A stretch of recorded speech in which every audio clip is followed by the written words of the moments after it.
gösterme onu. 50 tane yapar. Bana para verirseniz ben de yakalarım. Para veren olursa ben yakalarım. Abi yakalamaya gerek yok. Ben üstüne işerim. Gitmesin diye.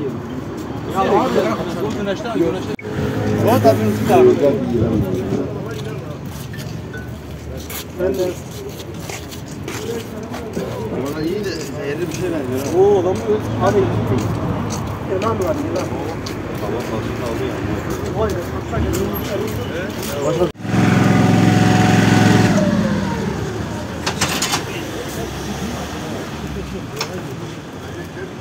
Ya o plastiğin içine girdi o. Plastikte delik yok. Delik var ya. Beyazında. Yok kendine yerisinde de yok. Boy borun içine girmesin. Bu içine girmez. Bu şey içine yok. Kutu içine girdi. Ben denemez. Ay geldi bak. Ha valla o marka. Getir. Oğlum bırakma.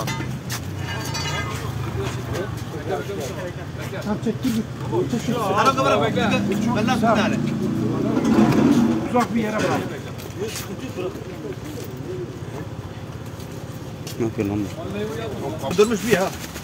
Mustafa ne yapıyor Mustafa? Ben de. Tamam. Aha valla o marka. Aha. Nerede kap nerede?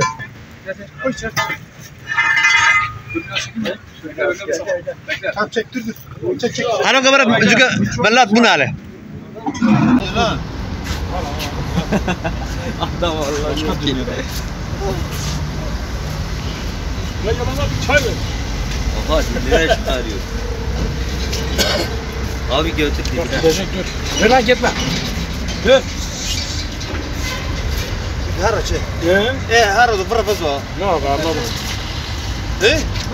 Kana ba telefon itfaiye करने. वो खोल दे जैसे खोए.